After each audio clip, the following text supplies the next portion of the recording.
Assalamualaikum warahmatullahi wabarakatuh dan selamat pagi. Halo, apa kabar sekalian yang Pak Guru selalu banggakan? Mudah-mudahan anak sekalian semuanya tetap dalam keadaan sehat, dan juga untuk seluruh keluarga di rumah mudah-mudahan juga tetap dalam keadaan sehat. Hari ini tanggal 2 November kita akan melanjutkan pembelajaran kita. Tapi anak sekalian, sebelum kita memulai pembelajaran hari ini, mari kita membaca doa menurut agama dan keyakinan kita masing-masing. Baik, mari berdoa. Berdoa dimulai.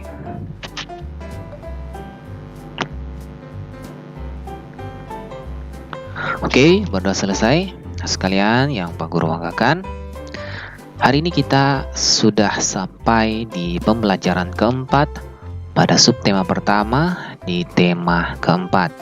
Kemarin kita sudah menyelesaikan 2 pembelajaran sekaligus dalam satu hari, dan hari ini kita akan lanjut 1 pembelajaran, yaitu pembelajaran 4. Anak sekalian yang Pak Guru banggakan, silahkan mempersiapkan alat tulis serta bukunya, dan kita akan bahas materi kita untuk hari ini.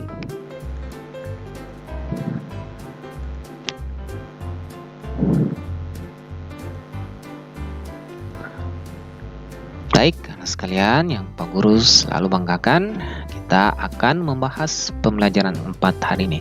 Tapi sebelum kita memasuki pembelajaran hari ini, kita harus tahu dulu tujuan dari pembelajaran kita. Yang pertama, dengan mendengarkan contoh, siswa dapat menentukan tekanan kuat dan lemah pada lagu berirama 2 atau 3 secara benar. Yang kedua, anak sekalian, dengan membaca teks, anak sekalian mampu menemukan kosakata yang berkaitan dengan lingkungan tidak sehat secara tepat. Ketiga, dengan mengamati bentuk bangun datar, anak sekalian dapat menentukan banyak sisi, sudut, dan titik sudut bangun datar secara benar. Oke, mari kita lanjut untuk pembahasan yang pertama. Kita akan bahas mengenai materi seni budaya dan prakarya. Anak sekalian, kita coba baca teks berikut. Raka dan teman-temannya sedang bernyanyi. Ketika bernyanyi, harus memperhatikan tanda dinamika. Tanda dinamika adalah tanda keras lembutnya lagu yang dinyanyikan. Bernyanyi harus dilakukan dengan dinamika yang tepat. Ketepatan dinamika akan menghasilkan suara yang indah. Oleh sebab itu, pahamilah dinamikanya sebelum menyanyi. Jadi anak sekalian, kalau kita menyanyikan sebuah lagu, kita harus tahu tanda dinamikanya. Artinya, kita harus tahu di mana kita menyanyikan dengan lembut, dan di mana lagu tersebut bagian-bagiannya yang dinyanyikan dengan keras, ya. Supaya apa? Supaya lagu tersebut bisa kedengaran baik atau enak didengarkan oleh orang lain, ya. Makanya kita harus memperhatikan dinamikanya. Nah, anak sekalian, Pak Guru akan memberikan kembali video lagu Keranjang Sampah yang sudah pernah kita bahas. Maka dari itu anak sekalian perhatikan baik-baik di mana bagian yang dinyanyikan keras, di mana bagian lagu tersebut yang dinyanyikan dengan lembut, ya. Jadi anak sekalian belajar mendengarkan musik, belajar mendengarkan nada, dan kita belajar dinamika sebuah lagu, ya. Baik, Pak Guru akan putarkan kembali lagu Keranjang Sampah, dan disimak anak sekalian lagu tersebut, ya.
Baik, anak sekalian, itu tadi lagu yang berjudul Keranjang Sampah. Jadi, anak sekalian bisa melihat ya, bisa mendengarkan yang mana dari lagu tersebut yang dinyanyikan panjang atau dinyanyikan dengan keras atau di bagian mana yang dinyanyikan dengan lembut ya.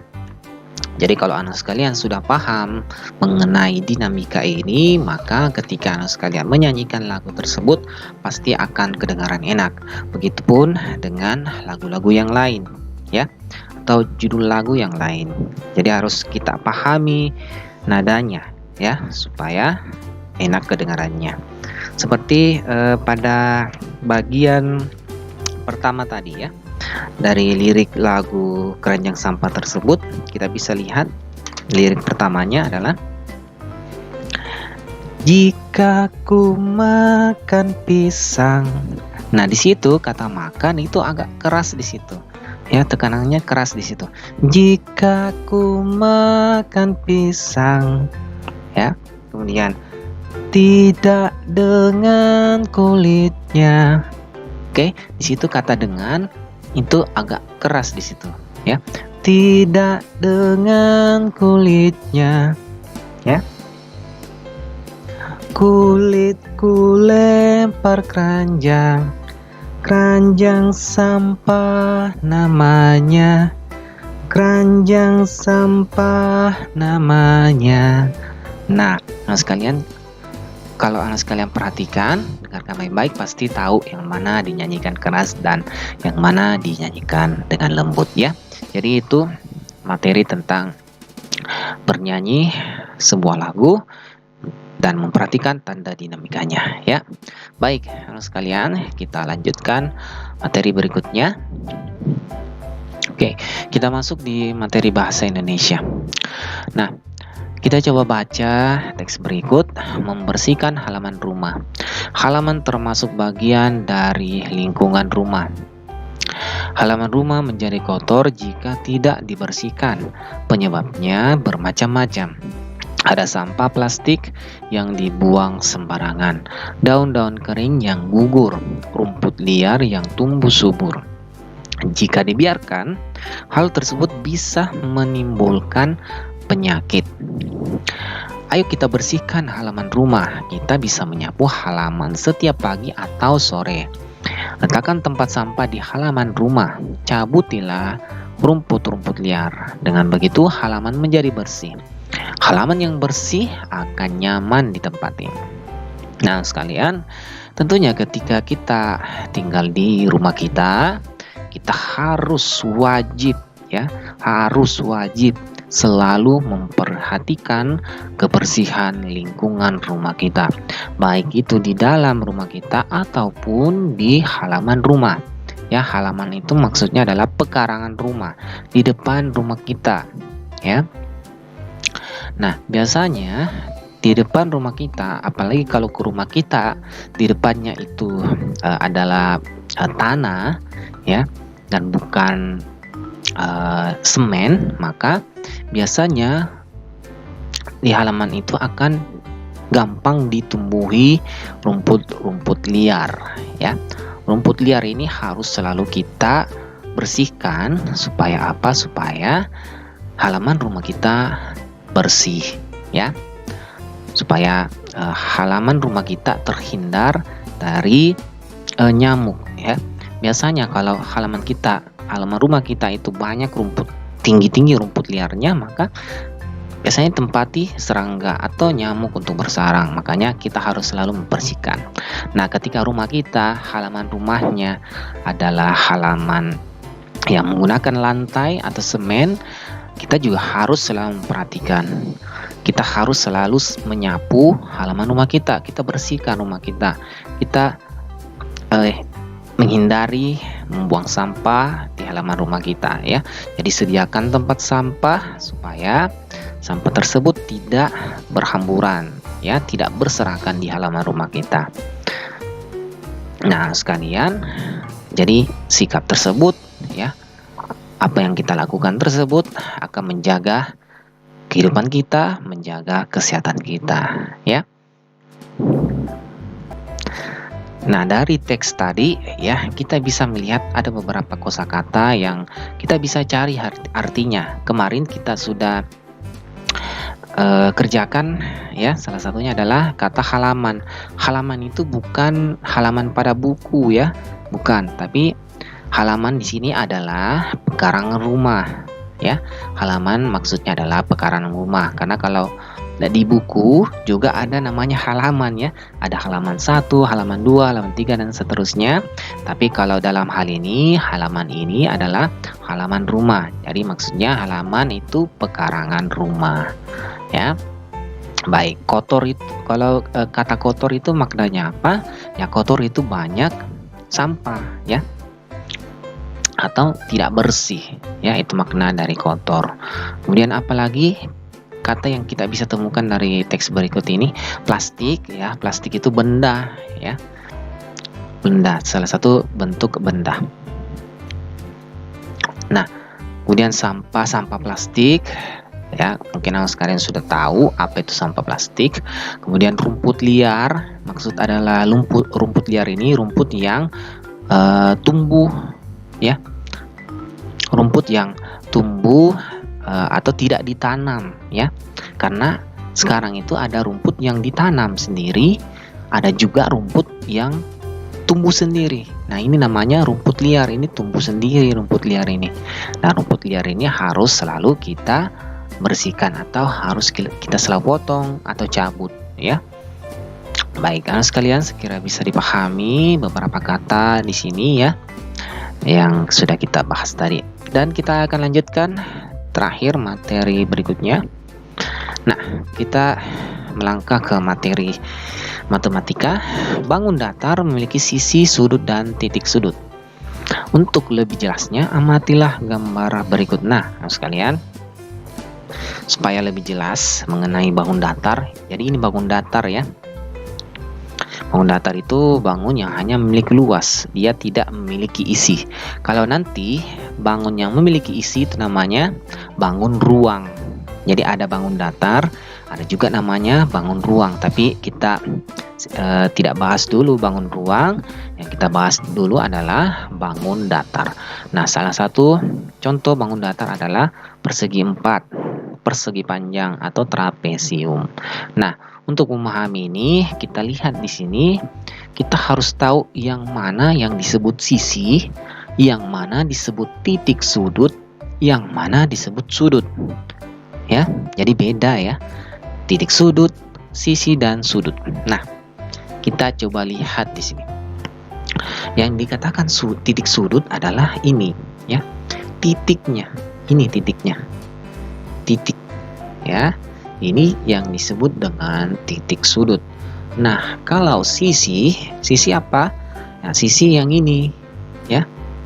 Sisi kemarin juga kita bahas, yaitu ruas garis atau sama dengan sisi. Jadi dari bangun ini kita bisa lihat ini sisinya ya. Oke.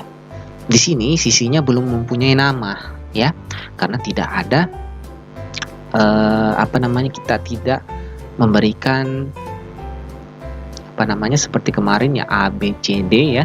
Jadi tidak ada namanya. Yang kita pahami saja dulu adalah yang ini yang dimaksud sisi ya, yang ini sisi, kemudian ini juga, kemudian ini juga disebut sisi.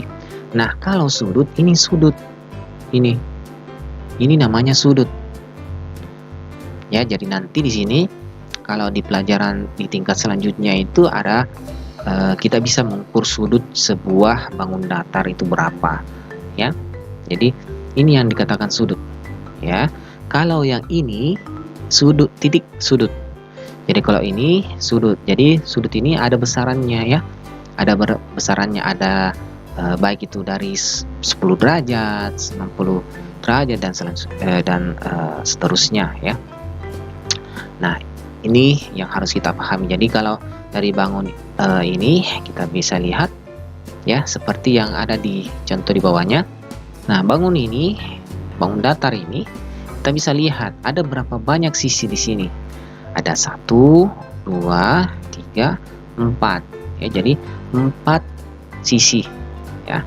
Kemudian banyak sudutnya adalah 1, 2, 3, 4 juga.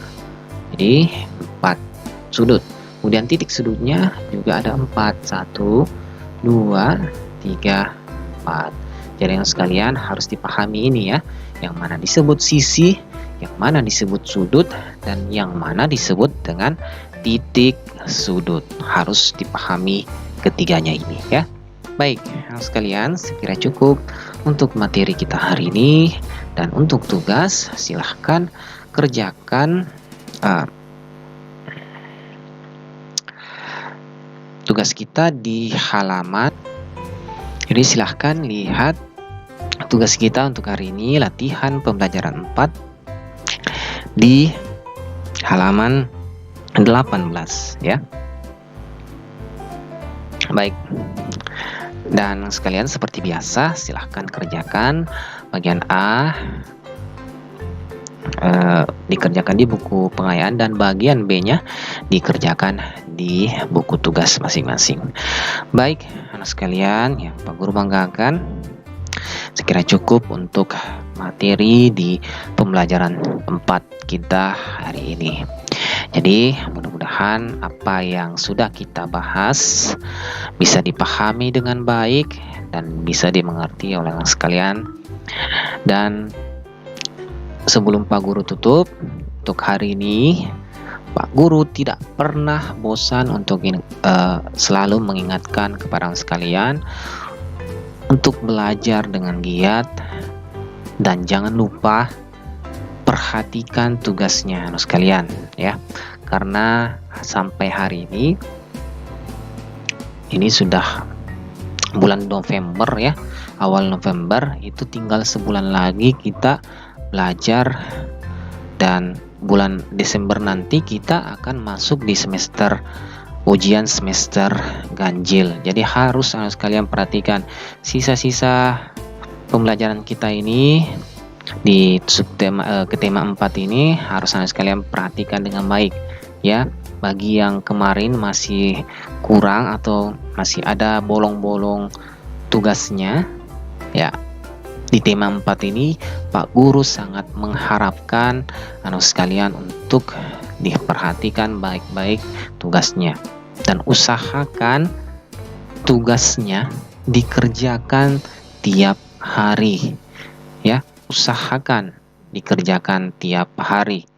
Sengaja Pak Guru buat video dan Pak Guru upload di YouTube supaya anak sekalian bisa lihat ya di channel YouTube-nya Pak Guru ya, karena Pak Guru tidak akan hapus ya. Pak Guru tidak hapus videonya, tapi mungkin kalau di WA kalau Pak Guru kirim itu bisa saja terhapus ya, tapi kalau di YouTube itu Pak Guru tidak akan hapus ya. Makanya kalau ada tugas yang tertinggal, silahkan lihat di channel YouTube tempat Pak Guru mengupload atau menyimpan video ini ya. Jadi Pak Guru sangat mengharapkan itu. Mudah-mudahan sekalian bisa perhatikan dengan baik harapan yang Pak Guru katakan tadi ya.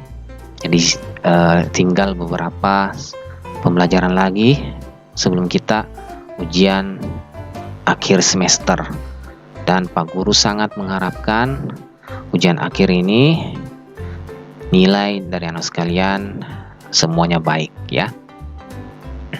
Baik, saya kira cukup untuk hari ini, dan jangan lupa tetap anak sekalian jaga kesehatannya dengan baik, makan makanan yang bergizi, dan memakai masker ketika keluar rumah ya. Saya kira cukup untuk hari ini. Dan oh iya, sebelum Pak Guru tutup, nanti Pak Guru akan infokan kapan kita ulangan harian tema 3 ya. Baik, saya kira cukup.